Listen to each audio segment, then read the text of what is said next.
Les Français pollués aux pesticides. C'est la conclusion d'une étude de l'Institut de veille sanitaire. Elle établit que les taux de pesticides retrouvés dans le corps des Français sont nettement plus élevés qu'en Allemagne par exemple, et proches des niveaux relevés aux États-Unis. Une étude qui tombe au moment où l'inquiétude grandit chez les agriculteurs notamment.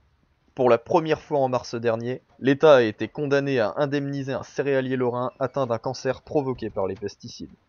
Dans le Limousin, une centaine de médecins alertent les pouvoirs publics sur les dangers de ces substances.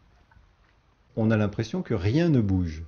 Il y a quelques années a été mis en place ce fameux plan Éco-Phyto, et le bilan qu'en a dressé un rapport sénatorial qui est tout récent, qui est de l'automne 2012, montre qu'au lieu de diminuer, la consommation de pesticides sur les 2 dernières années du plan a augmenté.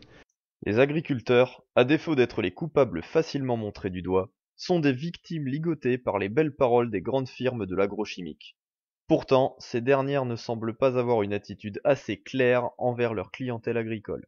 Les agriculteurs qui étaient souvent stigmatisés par rapport à ces produits, si on leur ment sur la dangerosité des produits, comment voulez-vous qu'ils prennent précaution de l'environnement et des riverains? Actuellement, les agriculteurs subissent et sont les premières victimes d'un mode de production qui est très particulier, qui est quand même, il faut le dire, dominé par l'agrochimie. Ils sont dans une position de dépendance totale, et je crois que c'est le devoir des politiques d'imaginer comment peut se faire une transition vers des modes de culture beaucoup plus économes en pesticides, voire non utilisateurs de pesticides.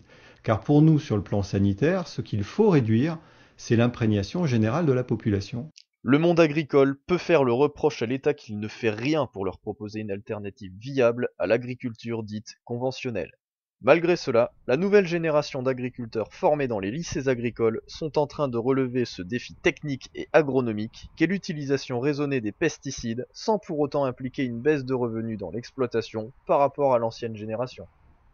On a été formaté, ma génération, pour cette agriculture-là, le tout chimique. Il faut que le monde agricole comprenne qu'il va falloir évoluer sur un certain nombre de pratiques, mais le monde agricole doit d'abord gagner sa vie. Et pour gagner sa vie, effectivement, il faut qu'il trouve les modèles économiques et les modèles de culture nécessaires à gagner leur vie.